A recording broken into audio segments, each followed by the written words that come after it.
भारत में सर्वाधिक बिक्री वाली ई स्कूटर ओकिनावा अब आपके शहर बालाघाट में। New Okinawa I praise plus intelligent scooter, the one for all scooter 2 से 3 घंटे में फुल चार्ज 160 किलोमीटर की रेंज पर उपलब्ध। साथ में भारत सरकार की फेम 2 स्कीम के तहत 49,500 की subsidy. Okinawa praise pro electrifying India की फर्स्ट स्वेग स्कूटर 2 से 3 घंटे में फुल चार्ज 110 किलोमीटर की रेंज में उपलब्ध। भारत सरकार की फेम 2 स्कीम के तहत 28,500 रुपये की subsidy. Okinawa ridge plus your kind of smart scooter 2 से 3 घंटे में फुल चार्ज 100 किलोमीटर की रेंज पर उपलब्ध। भारत सरकार की फेम 2 स्कीम के तहत 25,000 रुपये की सब्सिडी। आज ही संपर्क करें सुनील ई बाइक मोटर FCI गोदाम के सामने, Gondia road, Kosmi, Balaghat. Sai motor girls school के सामने, लांजी में संपर्क करें 9329075209। प्रकृति ई बाइक बैहर में संपर्क करें 9754096514। अंकु ई बाइक उत्कृष्ट विद्यालय के सामने, Katangi. Mobile number 7000429620 7999685886।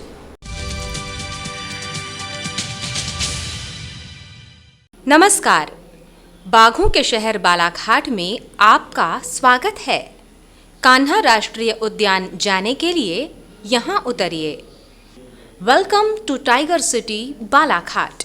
Gate down here to visit Kanha national park. Railway station Balaghat में जल्द ही सैलानियों का स्वागत टाइगर सिटी के तौर पर होने जा रहा है। इसकी संपूर्ण प्रक्रिया भी पूरी कर ली गई है। जिस तरह से गोंदिया रेलवे स्टेशन को चावल सिटी के तौर पर रेलवे ने पहचान दी है, ठीक उसी तरह से अब बालाघाट को भी टाइगर सिटी के तौर पर पहचान मिलेगी। इसके लिए रिकॉर्डिंग का कार्य पूरा होते ही रेलवे मंडल नागपुर ने हरी झंडी दे दी है। दरअसल इस तरह का सुझाव वन्यजीव प्रेमी अभय कोचर द्वारा रेलवे सलाहकार समिति के सदस्य रमेश रंगलानी को दिया गया था, जिनके प्रयास पर रेलवे DRM तजिंदर सिंह उप्पल ने स्वीकृति प्रदान की है। बैठक में उनके अलावा अन्य सदस्य भी मौजूद रहे। अभय कोचर ने इस संबंध में चर्चा करते हुए कहा है कि जिस तरह बालाघाट की पहचान नक्सल और पिछड़े जिले के तौर पर होती रही है, उसे अब टाइगर सिटी के तौर पर नई पहचान मिलने जा रही है। यह सभी के लिए और देश के लिए भी गर्व की बात होगी। जिसकी पहचान एक नक्सल और पिछड़े जिले के रूप में होती है, तो क्यों ना हम इसे अपनी नई पहचान बाघ के शहर के रूप में दें। तो बाघ सिटी या टाइगर सिटी बालाघाट बोल करके जब यहाँ से गाड़ियाँ गुजरेगी, 90 दूरियों की यात्री कुछ देर के लिए रुकेंगे और उनको सुनाई देगा, तो मैं समझता हूँ ये अपने आप में बालाघाट की एक नई पहचान होगी जो पूरे देश के सामने आएगी। तो जिसे बड़ा हर्ष का विषय है कि DRM जगदिंदर सिंह उत्पल ने इसे स्वीकृति भी दी, उन्होंने हामी भी भरी और एक अच्छा सुझाव बताया।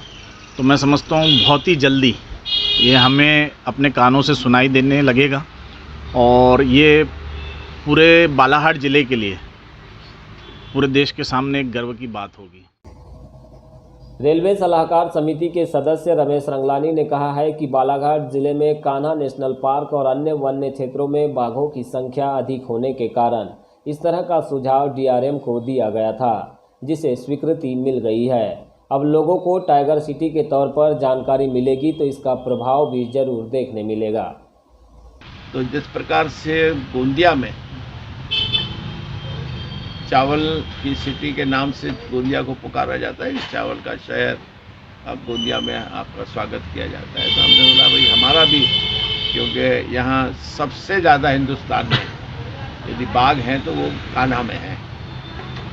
तो इतनी अच्छी पहचान हमारे बालाघाट की, तो हम भी क्यों नहीं, अब वो चेन्नई से ही गाड़ी चलेगी, रीवा जाएगी, रीवा से चलेगी चेन्नई जाएगी, और ऐसी लंबी दूरियों की गाड़ियाँ और कई जगह के अपने यात्री उसमें चलेंगे, तो उनको भी जानकारी, जब बालाघाट में गाड़ी आके रुके तो उनको भी जानकारी लगनी चाहिए कि ये बालाघाट ऐसा ही सामान्य नहीं है, बालाघाट भी कुछ पहचान रखता है।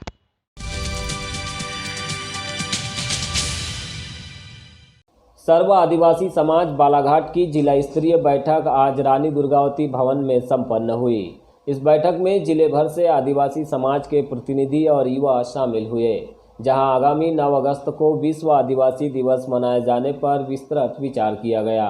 सर्व आदिवासी समाज के अध्यक्ष भुवन सिंह कोर्राम ने कहा है कि वर्ल्ड इंडिजिनियस दिवस आदिवासियों के लिए अधिक मायने रखता है, क्योंकि संयुक्त राष्ट्र ने इस दिवस की व्याख्या करते हुए आदिवासियों के अधिकारों को संरक्षित करने पर जोर दिया है। भारत में जरूर आदिवासियों के अधिकारों के साथ हमेशा से कुठाराघात होता रहा है, लेकिन इसके लिए सरकार से ज़्यादा हम मूल निवासी संगठन ही जिम्मेदार है, जो अलग अलग दिशा में कार्य करते हैं। इसीलिए एकजुट होकर अब संघर्ष करने का समय आ गया है। इसी को लेकर आज की यह बैठक बुलाई गई थी।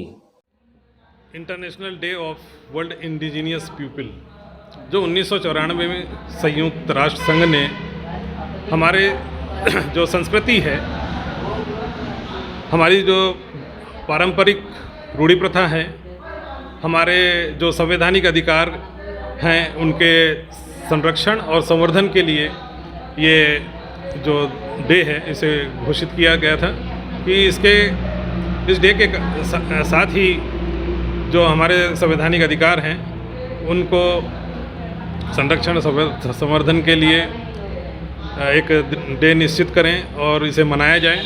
और आज हम अपने जो विश्व आदिवासी दिवस कहा जाता है, लेकिन ये विश्व आदिवासी दिवस एक सीमित जातियों को समेट के बनाया हुआ है, लेकिन जो international day of indigenous people का मतलब स्वदेशी मूल निवासी कहा जाता है और उसका अर्थ भी वही होता है।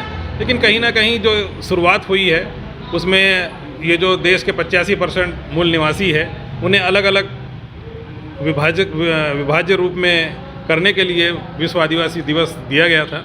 लेकिन आज की परिस्थिति में जिस प्रकार देश में हमारे मूल निवासियों पे जिस प्रकार के संवैधानिक अधिकारों को सने सने ख़त्म किए जा रहे हैं और उन अधिकारों को दिया नहीं जा रहा है, उनका परिपालन हुआ नहीं जा रहा है, और जैसे अलग अलग ST SC OBC अपने हक अधिकार और अपने अस्तित्व के लड़ रहा है, और वो अलग अलग लड़ने की वजह से कहीं ना कहीं सरकार के ऊपर किसी प्रकार का दबाव बन नहीं पा रहा है। तो हमने एक साथ पूरे आदिवासी और मूल निवासियों को एकत्रित करके उन्हें एक संदेश देना चाहते हैं कि हम आने वाले समय में जो भी हमारे संवैधानिक अधिकारों के लिए एकजुट होकर हम खड़े होंगे और इस देश में जो 85% हम मूल निवासी हैं, इनके नेतृत्व में पोजीशन नहीं पावर की मांग करेंगे।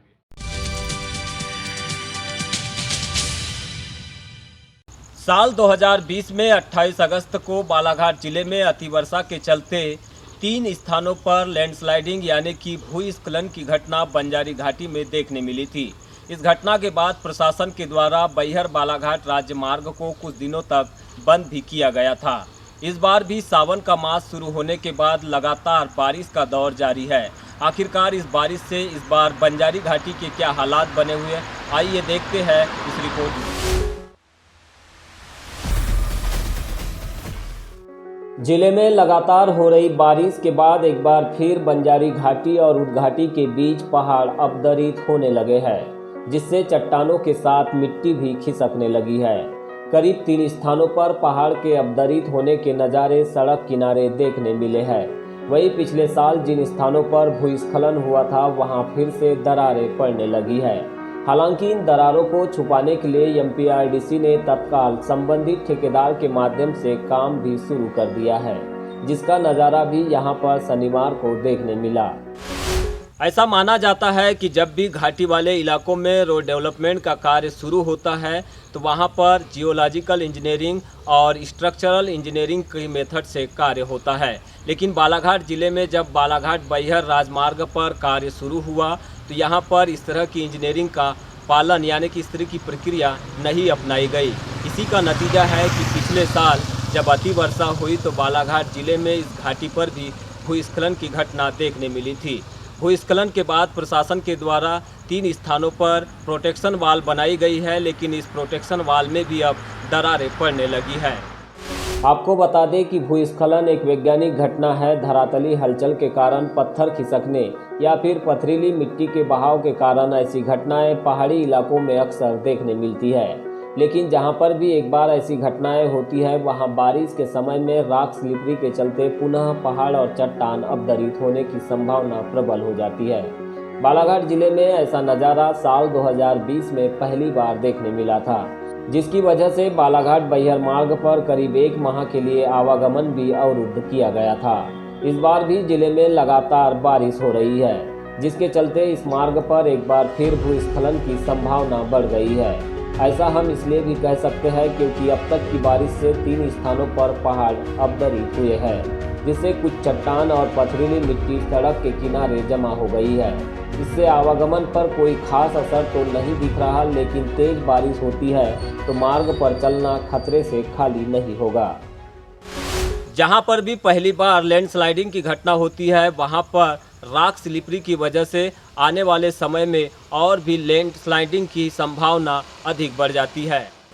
कलेक्टर दीपक आर्य ने बालाघाट बैहर मार्ग पर भूस्खलन की संभावना के मद्देनजर पहले ही संबंधित अधिकारियों को अलर्ट किया है। उन्होंने अधिक बारिश होने पर मार्ग को प्रतिबंधित करने के भी निर्देश दिए हैं। ऐसे में अब देखना यह होगा कि जिन स्थानों पर पहाड़ मामूली रूप से अवदरित हो रहे हैं उसे लेकर प्रशासन क्या भूमिका अदा करता है। फिलहाल जिन स्थानों पर पिछले वर्ष भूस्खलन हुआ था वहां पर बनाए गए प्रोटेक्शन वाल से जुड़ा क्षेत्र सुरक्षित है, लेकिन राख पिचिंग वाले स्थान पर सड़क में दरारें उभरने लगी है, जो कि प्रशासन के लिए चिंता का कारण बन सकती है।